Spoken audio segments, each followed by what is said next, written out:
Hello, everyone. Welcome to the Hunger for Justice series.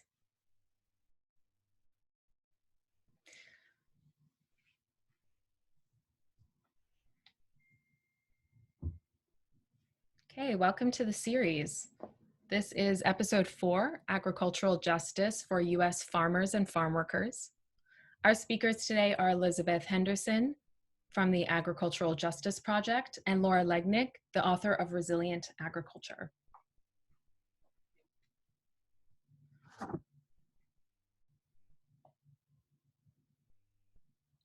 Before we begin, I just want to go over some general housekeeping. You'll see in the chat box links to a public resource folder that holds information from today's episode, including the presentation slides. The last 10 minutes of the session will be for community questions. Please submit questions to the speakers in the Q&A box. We will not be able to answer every question due to time, but we will do our best to gather and answer submitted questions and upload them into the public resource folder. We appreciate your feedback, so please take our post-session survey at the end of the meeting, where you'll also be able to opt into ways to continue the conversation as we build this global community. Many of you have expressed the want for an open forum to discuss these topics.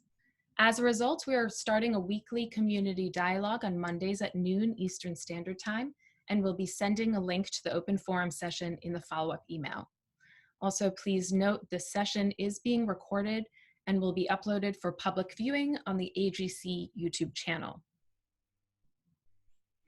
A Growing Culture is a nonprofit organization advancing a culture of farmer autonomy and agroecological innovation. We thank you so much for joining today.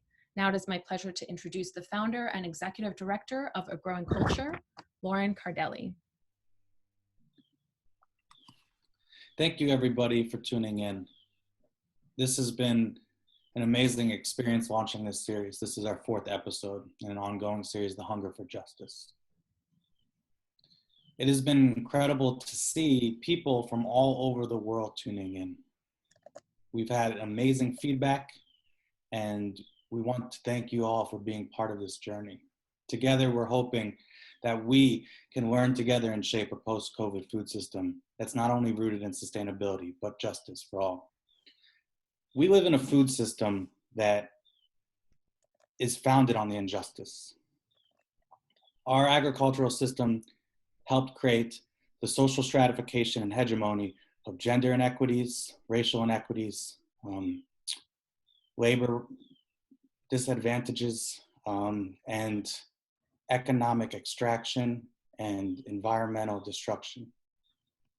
Our food system today is designed to produce calories, not nutrients, to consolidate control, not democratize production, and to protect corporates' bottom line, not the bottom billion. It is our journey and it's our responsibility to help ask these questions, to push back and redesign a food system. But to do that, we have to acknowledge that our food system is unjust. We have to acknowledge these things. Too often, we focus on the environmental only impacts of our food system. What happens is, using a social lens to look at these issues, it encourages us to hold up a mirror to ourselves, to understand our own complacencies, our own privilege within our food system. I am so honored today because I can't imagine 2 better people to help us hold up that mirror, to start looking at these issues, to help us ask these questions and advocate for a better food system.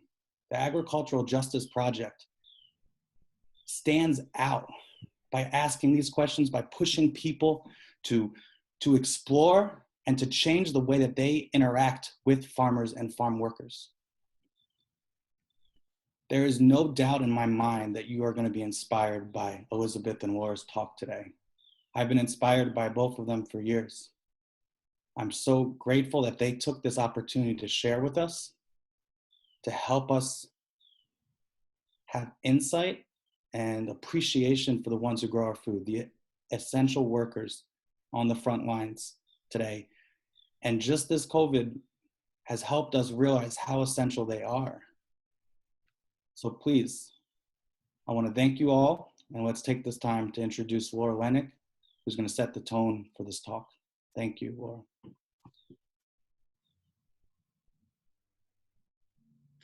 Thanks, Lauren.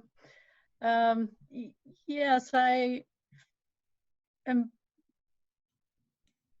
waiting for those slides, Liz. Thank you. Thanks, Lauren, for that introduction. And I'm so excited to be here today and to be thinking through this issue with Elizabeth Henderson, who has been such an inspiration to me.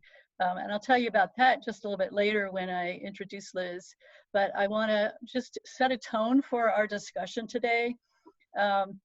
As I experienced my own version of the COVID pandemic and what it means to be staying at home, I've watched rise in our media, and I've been very interested in this whole issue of essential workers. And from a resilience perspective, what I think about, or one thing I think about as I engage with media around these issues, is that the COVID pandemic is shining a light on long-standing injustices in our culture. Who are these essential workers? We all know them now. They've been in the media. We've been thinking about them. We've been appreciating them. These are all the people that have previously worked in the background of our lives, rarely appreciated, mostly ignored. They're responsible for keeping the enormous hidden engine of consumption humming along to create and deliver the basic resources that we need to live a good life. Who are these folks?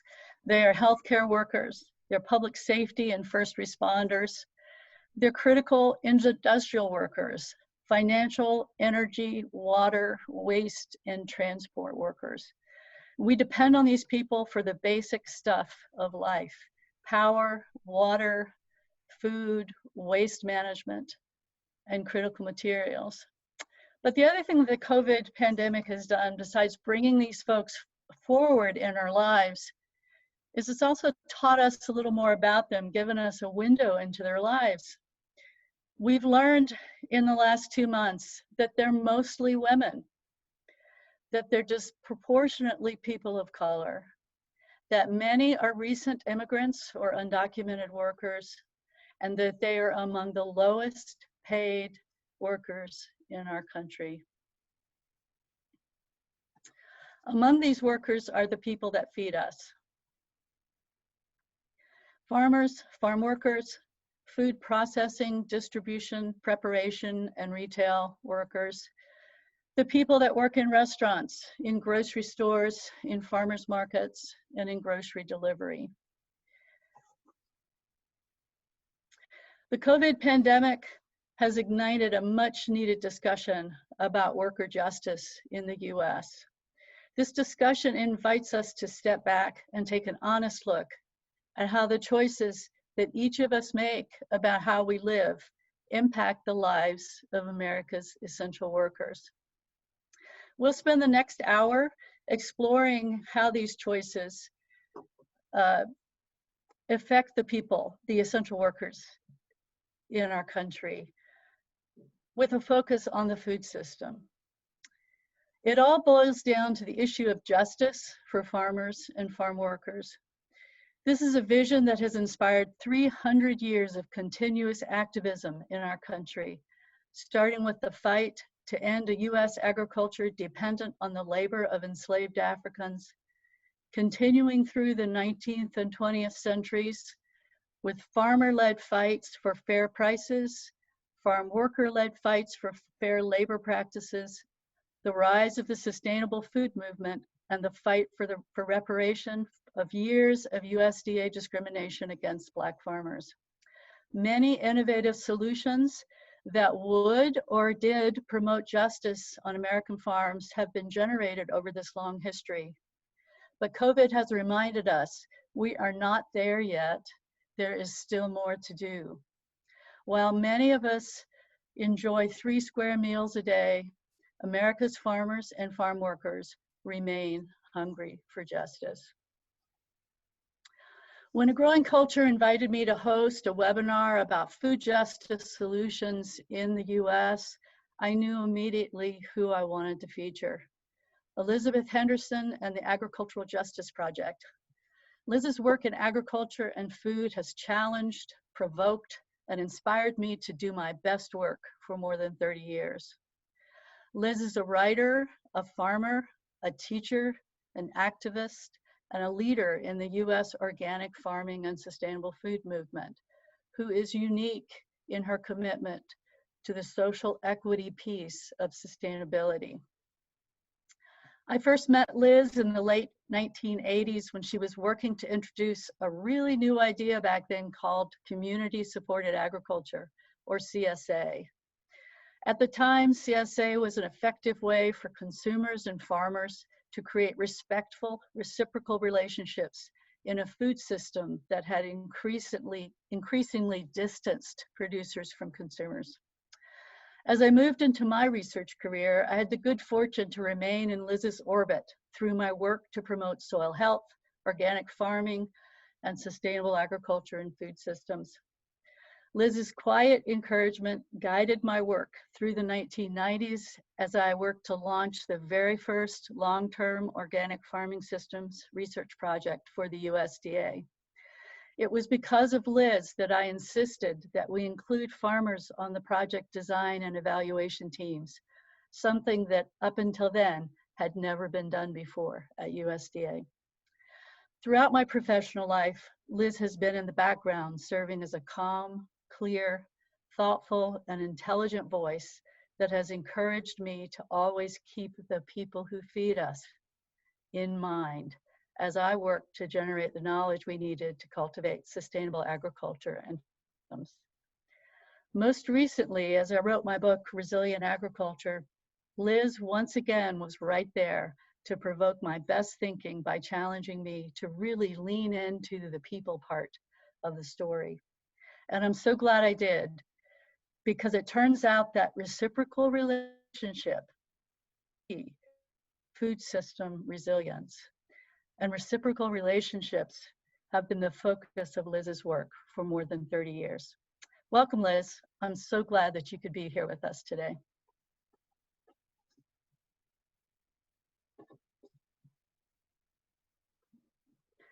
Liz, your mic is off.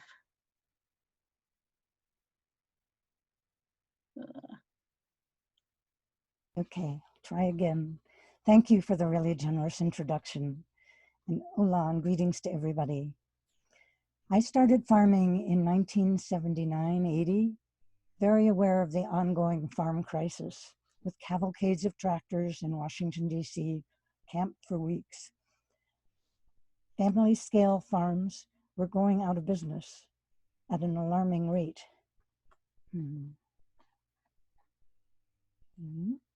Next slide. Okay, good. As continues to happen now. And today, while the best farmland is being concentrated in fewer hands, smaller scale farms are losing their farms.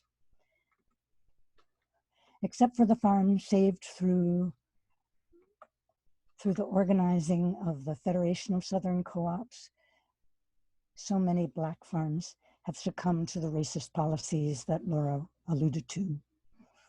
And I didn't think I was smarter than the farmers who were going out of business.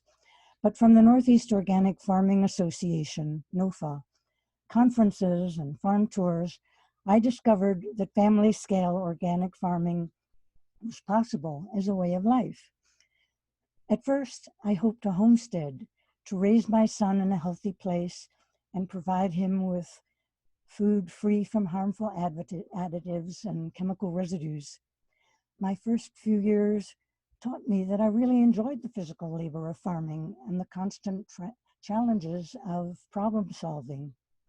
Unlike in academia, where I chafed at disciplinary distinctions, as an organic farmer and practical biologist, my instinctive conviction that everything is connected made sense and brought me into a community of other farmers and gardeners in the United States and around the world. One of the people I came to know through NOFA conferences was Robin Van In.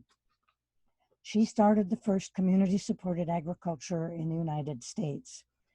Robin was exhausted by running a farm without support and by knowing about the struggles of other family-scale farmers. And she was determined to design a model that would shift the financial burden from the fragile shoulders of farmers alone by building a community around the farms. And at the same time, I also read about Booker T. Watley at Tuskegee. He was working on that very same problem. He came up with the concept of a subscription you-pick farm. CSA took this one step further by asking the members to share the risks with the farmers, and it is the only form of marketing that does this. So when I moved to Rose Valley Farm and had the chance to start a CSA with the support of food activists in Rochester, I jumped on it. From the start, we agreed on an experiment. Everyone would participate either by doing farm work and helping with distribution, or as a member of the Corps that did administrative tasks. After a few years, we shared the farm budget with the members. The Corps was shocked to see how little my partner and I were earning, and that there was no line in our budget for health insurance or retirement. I sat in amazement while the core group, the tone of indignation in their voices rising, discussed how much less their farmers were earning than they were themselves. And then they decided to increase the share price by $1 per member per week so that my partners and I could purchase health insurance and have a small retirement fund. That doesn't happen when you sell wholesale. In fresh produce, there are no written contracts, and the downward pressure on prices from competition from distant, bigger farms with lower cost per item is constant.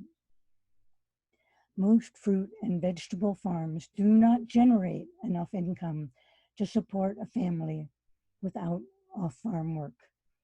And 10,000 to 349,000 is where most of those farms are. While farming, I also became active with NOFA, a federation of 7 state chapters with an interstate council. And that council elected me to represent NOFA on the national scene. In 1989, we made the first attempt to put together a national coalition of organic farming associations. Our organizational efforts were sidetracked by the Organic Food Production Act. The first draft would have put organic certification in the hands of state departments of agriculture. And in New York State at that time, the commissioner of the New York State Department of Agriculture and Markets was publicly calling organic food a hoax. A lot of farmer effort went into making the National Organic Program livable for the existing organic farms and the network of farmer-initiated organic certification agencies. While the USDA, when they finally wrote a rule, there was no mention of fair pricing for farmers or decent treatment of farm workers. The organic label has helped save many farms and enabled the formation of new ones like mine. But the USDA insistence that organic regulations must be size neutral flies in the face of the ugly reality of ag economics and the extensive and increasing consolidation in the organic market. And that was the impetus for the creation of the Agricultural Justice Project. With food justice certification designed as an add-on to organic, with high bar standards for fairness to farmers, farm workers, and other food chain workers. Despite being afloat in a food system where they're surrounded by hierarchical, concentrated food business with inequities, waste, and contamination, individual farms do manage to achieve high levels of success. But to transform individual successes into a broad movement where farmers and food workers can break out of their silos to work in solidarity for transformative change. They need tools, solid analysis, and democratic grassroots organizations. AJP is creating some of those tools, and a researcher thinker like Laura is finding the patterns that will make climate resilient farms grounded in social justice possible.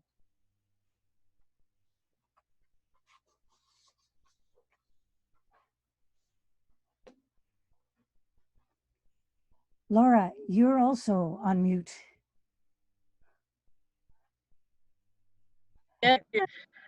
While Liz was busy farming and working on new tools for promoting agricultural justice, I was busy working in research and looking for policy solutions in sustainable agriculture at the time.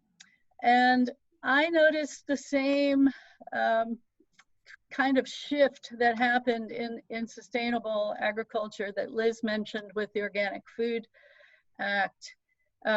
That as these ideas matured, and particularly organic food became common in supermarkets, I noticed a real shift in emphasis from putting equal value on producing kind of that three-legged sustainability stool of ecological, social, and economic well-being. It shifted from kind of an equal emphasis on those three important foundations of sustainability, and to a focus on simply reducing the environmental impact of the food system. Around this same time, climate change was beginning to emerge as a critical threat to food supplies. And so I dug into resilience thinking to see if it might be a useful source of ideas for how to sustain food systems in a changing climate. And it didn't take me to learn about more than just bouncing back. So it actually involves three complementary capacities. The bounce back is there. That's that recovery capacity that you see in the center. But there are actually two other capacities that I think a lot more. Capacity is an ability to design and manage systems so that they are nimble, so that they can pivot or adjust quickly to disturbance or shock in order to avoid or reduce damage. And transformation of these and look honestly at the performance of the system and ask questions like, how well is this system serving our needs? Could we make it better? Is the system prepared for likely shock? This has the ability to bounce forward. Every time we have a damaging disturbance or shock, we have an opportunity to step back, look at the system, and consider how we might change it and to make it better. We can ask the question every time we have a shock or some damage, do we want to bounce back or do we want to bounce forward? I'm noticing in the chat, yes, I live out in the country and it looks like my internet might be being a little unstable. Sorry about that. We're doing the best we can. So as I started to learn more about resilience, I thought it was important for me to apply it into some real world situations. And I really wondered if these three complementary capacities, this response, recovery, and transformation, could explain the success of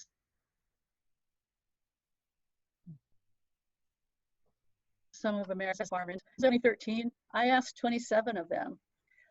And over a period of about 18 months, I visited with farmers and ranchers and growers, with folks like, Liz, could you advance that slide? With folks like Judith Redman, Andrew Brait, Drew Rivers, and Paul Muller, who grow organic vegetables and fruits for thousands of families in the San Francisco Bay Area. I talked with Ron Rosman and his family, who produce organic food, grains, and livestock, own a small retail store offering products grown and processed by their neighbors, and support a local food cafe in the nearby town. I was a first-generation rancher in New Mexico who manages regenerative grazing on her farm's 86,000 acres, balancing cattle numbers to grass each year to keep the ranch profitable and her longtime ranch hands fully employed. I spoke with Will Harris, a fish processor in South Georgia, who creates a profitable business model that offers employees profit sharing, sick leave, paid vacation, and low-cost home mortgages. And I spoke with Elizabeth Henderson, who grew our cooperative grocery stores in upstate New York. And I spoke with Richard DeWild, a vegetable grower in Wisconsin, southern Wisconsin, who's produced organic vegetables for CSA, farmers markets, and cooperative groceries.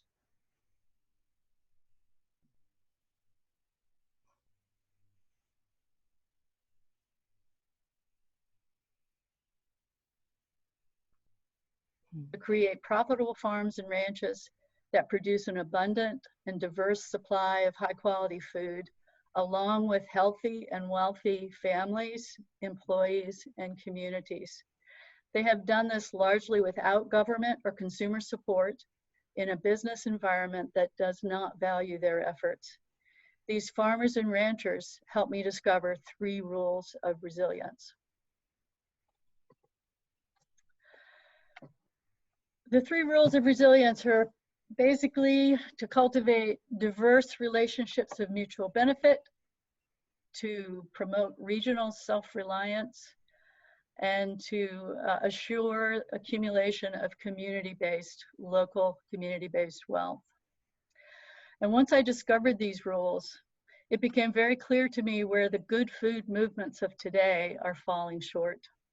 No matter the terminology, be it organic, sustainable, regenerative, authentic, climate smart, or carbon negative, none of these solutions to the problems of the global industrial food system put an emphasis on the people responsible for putting those solutions into action. None of these solutions promote respectful, mutually beneficial, reciprocal relationships with the people that feed us. Once you know these rules, it's easy to see why COVID is disrupting our food supply. These disruptions and the government responses to address them are shining a light on the critical weaknesses in our food system and in all the other services that we depend on. This critical weakness is unjust labor and price policies. And these rules can also help us begin to imagine a different kind of food system and to bounce forward to a food system that can take care of the people that feed us. The Agricultural Justice Project can help us make this change. I'm going to send it back over to you, Liz. Laura, I so appreciate the work you've done to help us understand resilience. I also appreciate the gracious way you accepted my prodding that pushed you to place the social on an even footing with the environmental aspects of farm resilience. Social relations based on stable economic returns for farms and livable earnings for all the people who work on farms is a 3rd leg of sustainability. Farmers who are worried all the time about staying in business have a harder time investing time and resources in regenerative practices. They need financial incentives. 92% of farms depend on someone's off-farm income to provide a decent standard of living for the farm family and benefits like health insurance. On a farm with a small crew, when people don't get along and work together well, that can drain most of the pleasure out of farming and also reduce the quality of what the farm produces. Harkening back to the early days of organic agriculture in the 1970s, you may recall its history as a movement with a holistic approach to land and livelihood. The farmers who were attracted to organic practices and their loyal customers agreed that decent prices, fair treatment of workers and animals, and care for Mother Earth all went together. When I and others criticized the national organic regulations for leaving out the social component, the NOP responded, "That is not in our purview." And this departure from the principles of organic agriculture inspired the creation of what evolved into the Agricultural Justice Project. Michael Sly of Rural Advancement Foundation International, RAFI USA, Nelson Carrasquillo and Richard Mandelbaum of the Farm Workers Support Committee, CATA, Marty Mesh of Florida Organic Growers, FOG, and I decided to go beyond the NOP definition of organic as a marketing label to develop standards for the fair and just treatment of the people who work in organic and sustainable agriculture. The labor standards in food justice certification were mainly written by and vetted by the board of CATA, farm workers who have experienced the ugly and exploitive history of U.S. farm labor, which started with slavery and indentured servants, and has progressed through waves of inviting and then excluding or expelling and excluding guest workers from China, the Philippines, and most recently Mexico and Central America. Today, at least half of the farm workers are undocumented, and during this COVID-19 crisis, they are all excluded from any of the funding or protective measures, except in California, which has finally done a little something. As a small-scale organic farmer myself, I feel strongly that it is not enough to treat earthworms with respect. For our farms to thrive, we need prices that cover our costs of production, including living wages for ourselves and everyone who works on our farms, plus a surplus to invest in the farm's future.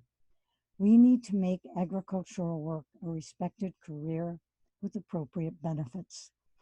The social thrust of AJP has deep roots in the movement for organic agriculture.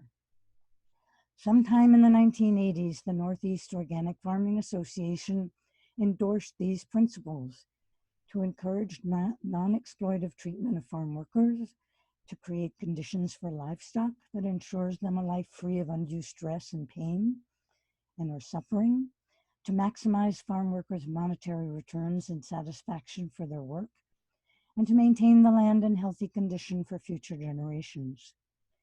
Since 1999, AJP has been at work elaborating on these principles.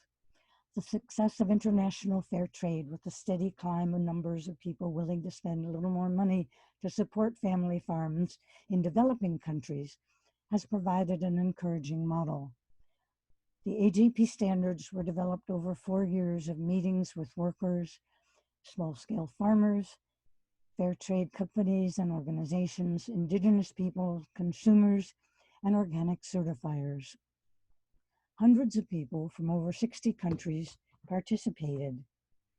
The standards address the following issues: farmer and all food system workers' rights to freedom of association and collective bargaining, fair living wages and benefits for workers as well as farmers, fair and equitable contracts between farmers and buyers, fair pricing for farm products, clear written labor policies, including conflict resolution for farmers, workers, and buyers, workplace health and safety, clean and safe farm worker housing, high quality training for farm interns and apprentices, and the rights and protection of children on farms.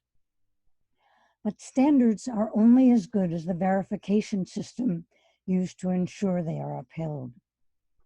Food justice is unique among domestic fair trade programs in requiring on farms with hired workers that a trained worker representative participate in the audit, interviewing workers in confidence out of the hearing of management. In initiating AJP, we were also aware that many organic farmers hold social justice as a core value, and that many organic farms have better working conditions for farm workers than monocrop industrialized farms. To begin with, organic farms do not expose workers to toxic synthetic pesticides and herbicides. For farm workers, freedom from toxics rates at the top of their wanted list alongside respect. Smaller farms do not require workers to perform like a factory assembly line, spending 10, 12, 14 hours in repetitive motions that damage the human body. On a farm like the one I ran, we did 3 or 4 to a dozen different tasks a day, much easier on the human body. In creating food justice certification, we hope to recognize and get rewards in the marketplace for farms and food businesses that already had good practices. The farms that have engaged in food justice certification are the early adopters, farmers for whom social justice is as important a goal as organics' environmental standards. Jim Cochran of Swanton Berry Farm worked closely with the Agricultural Justice Project in developing our standards and certification system. So here you see in the Swanton Berry Farm store, Jessica Calais of CATA training members of Líderes Campesinas to do inspections. Jim's farm was the first organic strawberry farm and the only California farm that invited the United Farm Workers to unionize its workers. Swanton Berry Farm's products carry 3 labels: Certified Organic, United Farm Workers, and Food Justice Certified. Pie Ranch, which is a short distance up the one from Swanton Berry, is a national leader in campaigning for and teaching a new generation of farmers and many Bay Area high school students about food justice. They have been experimenting with adding a 2.5% voluntary tax on the vegetables they sell in their farm store. Store manager Tamar Ingber reports that they have collected over $500 so far this year that will go towards the cost of food justice certification for the farm. Tamar writes, overall, it's been positive and a way to connect the dots for folks about the cost of food justice certified food, the humans involved in the food growing process.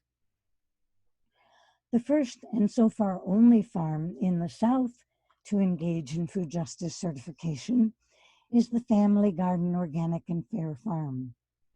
Located on 20 acres in Gainesville, Florida, the Family Garden grows mixed vegetables and fruit, which they market through a CSA and the Alachua County Farmers Market, and retail sales to local groceries. And here's farmer Jordan Brown and his family. The farm also grows lettuce and cucumbers for school lunches in 15 Alachua County schools. Farmer Jordan Brown's strong religious beliefs led him to social justice and food justice certification. When interviewed for AJP's short film, Hungry for Justice, Spotlight on the South, Jordan expressed his indignation that farmers that abuse the workers they hire, and explained that he wants to grow good stuff and grow it as respectfully and honorably as possible. Before the beginning of each new season, he prays about the workers. I want to do what's right by them and by the Lord. I've been called to be a friend to them, to be a blessing. When the state of Florida put on pause by the COVID-19 crisis, the Family Garden invited volunteers to green their fields and distribute the produce to people in need. The farm advertises widely that it accepts EBT and SNAP payments and doubles them, and also invites people to buy an extra CSA share for people in need. Similar during this crisis, Soulfire Farm has increased their fundraising to support low-income people in building gardens. Here's the farm crew. They're a small diversified farm in Grafton, New York, and they provide farm fresh, certified, naturally grown food to hundreds of individuals in the Albany inner city who are living under food apartheid and targeted by state violence. Farmer Leah Penniman's book, Farming While Black, has swept the country. Soulfire Farm is committed to ending racism and injustice in the food system and has become an active center of training and support for farmers of color, providing youth programs, weekly online sharing among SISTA farmers, and a home for the Northeast Farmers of Color Land Trust. In early spring 2018, AJP conducted a training for certifiers and worker certifiers at Soulfire Farm. Here, Denise Aguero leads the inspection. Marcos from the Farmworker Florida Association conducts an interview with Soulfire Farm crew under the watchful eye of Jessica Culley of Cata. And here Rachel Winograd is interviewing farm management, farmer Leah Penniman. And here farm manager Larissa Jacobson is signing the inspection report. Upon receiving news of their certification, the Soulfire Farm team responded. Soulfire Farm proudly sought the Agricultural Justice Project's Food Justice Certification, recognizing that to date it is the only farm certification program that commits to an unequivocal focus on the rights of food systems and food chain workers, centers farm worker-led organizations, and was developed primarily by farm workers and farmers in a participatory stakeholder process. As collaborators in a movement that honors the people whose labor has built the food system in this country, we pursued FJC in recognition of the striking significance of a certification that amplifies farm workers' voices while supporting their lives and livelihoods. In a food system founded on stolen land and labor that continues to perpetuate structural racism and injustice, we value food justice certification's insistence on fair pricing and fair labor practices that challenge food apartheid and the devaluing of the people who steward the land. Like many programs that require travel and personal contact, food justice certification is on hold for the moment. The Ohio Ecological Food and Farming Association certification program is heading up food justice certification, and they will resume when the COVID crisis abates. There are several Northeast farms ready to apply. Soulfire Farm has already reapplied, and getting ready often takes a farm over a year. So since many farms that have good practices do not have their practices written down, the Agricultural Justice Project provides technical assistance and templates for employee handbooks. AJP is a tiny underfunded program, but we make a big statement and we do our best to do it with integrity. Well, thank you, Liz, for sharing a little bit more about AJP and particularly the details in the food justice certification. I have a few questions for you about the certification, and then we will open up discussion to questions from the audience. The food justice standards includes provisions such as the requirement for negotiated and, if possible, written contracts with buyers, as well as written employee policies for farm workers. Why did you include these specific standards? Well, first of all, a written agreement with farm workers is a legal requirement under the Migrant Worker Protection Act. So all farms that hire workers need to have at least a one-page written agreement, and that legislation lays out all the things that need to be in that agreement. It's not voluntary. But for farmers, seeing that requirement has led some farmers to feel really frustrated and irritated with our program. Because the reality is that, especially in fresh produce, there often are no written contracts between the farm and their buyer. Mm. That leaves the farmer in a very disempowered state. Although an unwritten contract will stand up in court, it's much harder to prove what that unwritten contract says if a farmer tries to sue their buyer for some kind of violation of their contract. But if you can get it in writing, then you work through what the agreement is. There's the opportunity to negotiate. There's a much greater chance if a group of farmers stand together as an association and exercise their freedom of association, that they will get a better price from their buyers. So that's why we put it in our standards. And what I hear in your answer too is the contracting and being clear about the agreement between farmer and labor, or farmer and buyer. It's helping both parts of that equation on the farm. The farmers can work at getting a fair price, and also they can also think about and work with the workers to create fair relationship there as well. So it works both ways for a farmer, it sounds like. Yeah, and farms like Soulfire Farm and Rocksteady Farm go way beyond just having a written labor standards.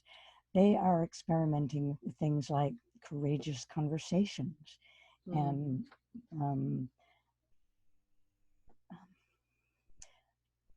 having regular check-ins with one another to make sure that everybody has the chance to speak from their hearts and work fairly with one another. So it's really about communicating. Right. It's about improving and creating space and opportunities for communicating. So I noticed that related to that, the FJC standards require every farm and food business to have a conflict resolution policy as well. So is that part of that support, setting up a supportive environment for having better conversations? Yeah. Right, and that comes from hard life experience. If you don't have an agreement that you're going to mediate your conflicts, first talk one-on-one with the people with whom you have a conflict, and then have someone you can go to if the two of you can't work it out. And then maybe go to a professional mediator who has the skills to really help you listen to one another and work out a good solution. Things can degenerate really quickly, especially on a small farm. Mm-hmm.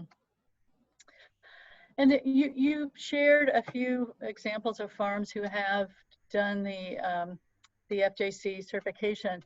But as I think through my own navigating through food markets, and I'm based in Asheville, North Carolina, Asheville is a foodtopia. It's a pretty liberal, they think of themselves, and we think of ourselves anyway, as pretty much on the leading edge of local food and all things good food and just food.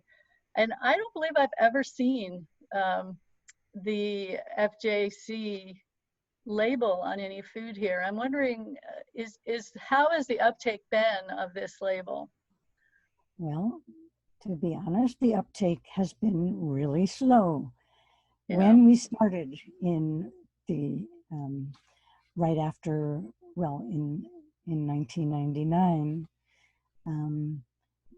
the organic market was growing very quickly. People were pretty optimistic. Fair trade was doing well. It looked like there might be a chance for a market premium, not just for organic, but also for better people policies. But with the 2008 recession, and then with the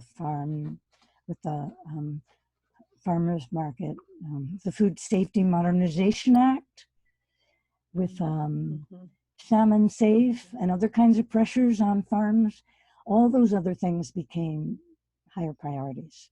So working out a better label, better labor policies keeps getting postponed. Yeah, as from where I stand in all of this, it seems to me in my own work that justice issues and fair labor and these kinds of justice issues are, I in my own mind, I'm kind of thinking about it as another inconvenient truth, in the same way that climate change has been an inconvenient truth for our culture.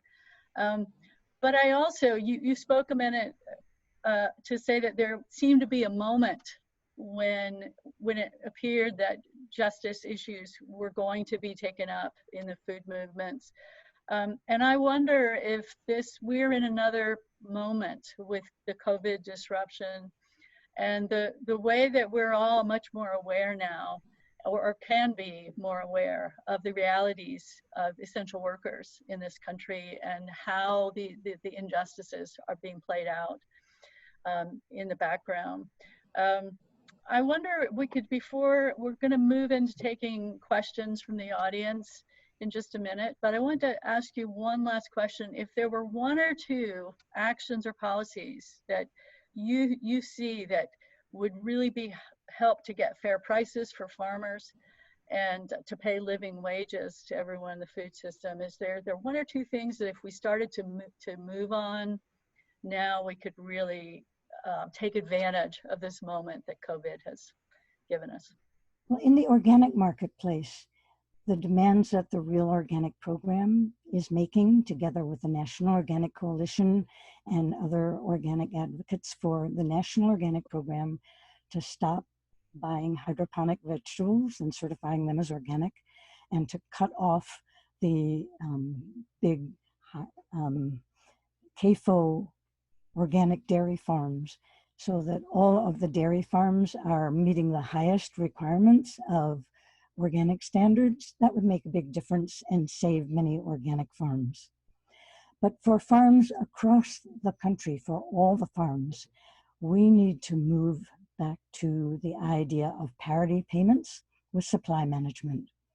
This made it into the platforms of Bernie Sanders and Senator Elizabeth Warren, and it's been right on the agenda of the National Family Farm Coalition and the National Farmers Union for many years. So it's time to remake that federal policy, where instead of taxpayers paying subsidy payments that mainly go to the biggest farms, we have a policy where the market has to pay prices that cover the costs of production, including living wages for the farmers and the workers on their farms. We have to create parity for the 21st century so that it doesn't fall into the horrible racist inequities that happened with parity in the first place in the 30s, where like cotton farmers were able to get all the payments and not pay their sharecroppers, and that hastened Black people being kicked off their farms. But we can create a parity system of supply management for the 21st century that will pay farmers to use ecological practices, and that will make a difference for all family scale farms all across the country. This is the moment to do it. And that's our big bounce forward, as I see it. Excellent. That sounds wonderful. And it seems like we do have, we know a lot about how to do this already. That's what I hear in your answer, and what you're saying. We know a lot already about how to do this. It's just a matter of getting it done, having the will to do it. Yeah. We need a big enough coalition. We need yes. farm workers, all the food workers, the Fight for 15 people. We need the health workers. We need all of the church groups that are organized to support local food systems. We need to all work together. So we're moving then into community questions, and I'll just read this question. Liz, we'll see who, I'm assuming they'll be mostly directed to you, but let's see. So talking to some local urban farmers, they are not pursuing certifications because they are expensive and they cut into already small margins.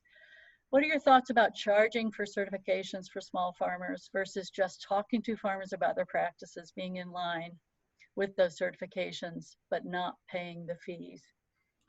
Well, first of all, for the small farms, there is certification cost share, up to $750 per scope and 75% of the cost of certified organic certification. So really money shouldn't be an issue for a farm like mine that grows to about $110,000. We paid only about $250 for organic certification. So I think people just don't even know about that cost share. In fair trade, however, the model, the international model, has been that the big brands and the buyers pay for the certification. And that's what I would like to see happen here, that we get payment at the checkout counter, just the way Pie Ranch is asking their customers to pay a 2.5% voluntary tax to pay for their certification. This could be at the point of purchase, or it could be paid by the bigger brands. There's plenty of money in food. It's just not being apportioned fairly among the people who are involved in bringing it to the table.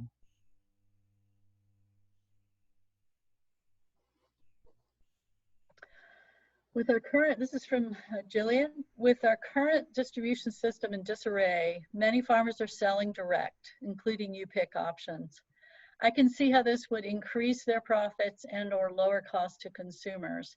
What can we do to make direct sales more viable in a regional system when even somewhat lower costs aren't low enough for most of us?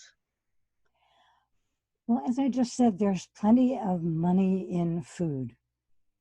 We need to take some of the money that's going to make the billionaires more billions, reapportion how the final food dollar is shared among the people who create the food, and provide much bigger payments for people who are on SNAP, double up bucks, things like that. But we can't lower the price that farms are getting because, like that slide I showed you, 92% are dependent on off-farm work in order to keep their farms going. Many farms are losing money on their farm operation. We have to raise the prices that farmers get so that they can pay living wages to the people who work on those farms and get the money to support low-income people from somewhere else. And the first place we could get it would be by raising minimum wage. Fight for 15. If every food worker made at least $15 an hour, then they could afford to buy the slow food that farms like mine grow. They wouldn't need SNAP payments.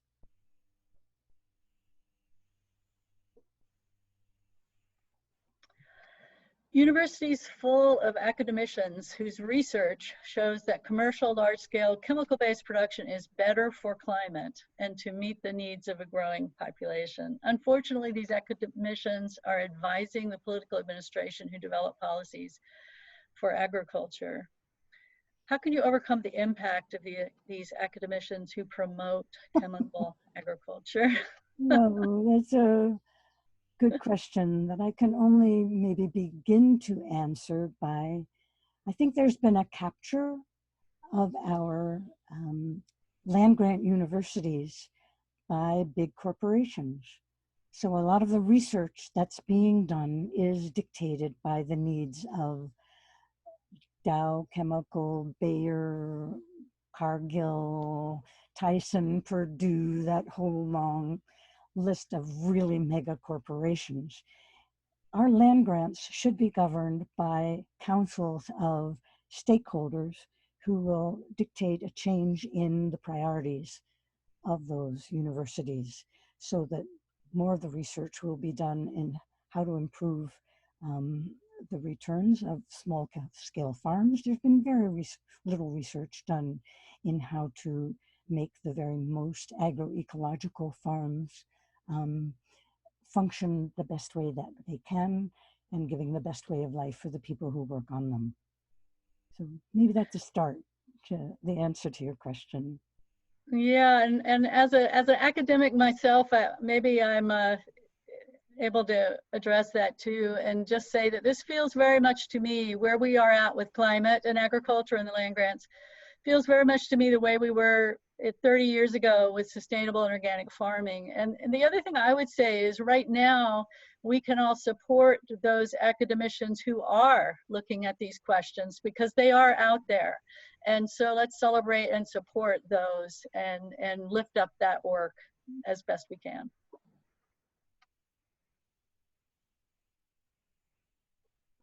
So what can people do in their daily lives? There are things that everybody can do, starting by growing a garden yourself, by following the NRCS standards for how to build carbon. You can buy from local farms. You can become a supporter of a food policy council and work to move the food system towards more regional and local farms and food businesses. You can support NOFA and the Agricultural Justice Project. There's a huge number of organizations that will welcome your voluntary work and your monetary contributions, because it's really hard to keep these little not-for-profits afloat financially.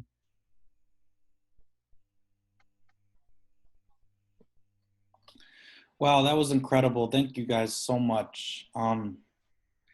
This has been such a privilege, but it's been revealing that agriculture is a double-edged sword. It can be the ultimate tool for exploitation and extraction, or it can be a source of healing and mutual regeneration. And it's up to us to make that decision. Right now, as COVID has laid our food system bare, a lot of things that are visible weren't visible last year. It's up to us to continually prod, to push for the social element within our food system. As Liz so excellently said, we treat earthworms fair, why can't we do that to humans? So one of the things that we can all do is to demand that in every aspect of our food system. Demand farmer inclusion, celebrate farmer rights. I mean, in the very beginning, one of the slides of the presentation were the farmers and farm workers kind of driving their tractors, right, to protest. There were signs that said, we demand parity, not charity. You know, what does that mean for us?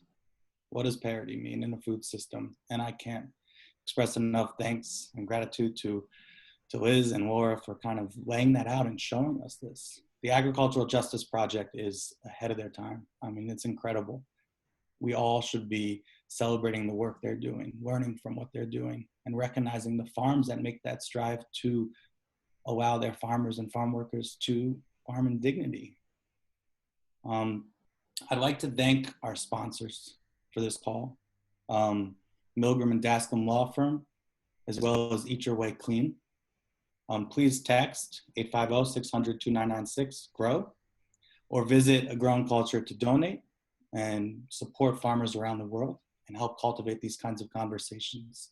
Next week's talk is going to be fascinating. Power of Seed in Occupied Land. It's featuring Vivian Sanzor, who founded the Palestinian Seed Library, who's doing incredible work to celebrate the diversity and equity within one of the hotspots for agriculture. This will provide a lens for our food system and the global context of seed monopolies. I want to give Liz and Laura a chance to say a closing statement with all of us today. Liz, would you like to start? Well, what I have to say is that no matter where you stand in the food system, you can stand in solidarity with others and take action now to support and strengthen relationships of mutual benefit. One Health unites soil, plants, animals, and humans. Thank you. I couldn't end the session any better than that. So I think we'll leave it there with Liz. Yeah. That's wonderful. Thank you guys very much. Everybody, please follow Agricultural Justice Project, follow AGC, follow Resilience, and please tune in to next week's conversation.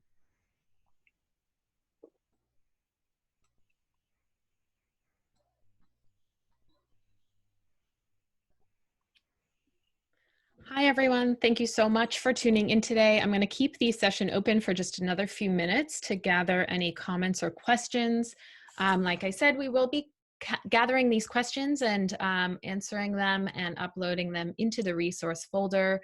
You'll have access to the resource folder in the follow-up email. We'll also send the registration in the follow-up email for the next session. Thank you so much for joining us. This recording will go up on YouTube by the end of the day, and we thank everyone for joining us.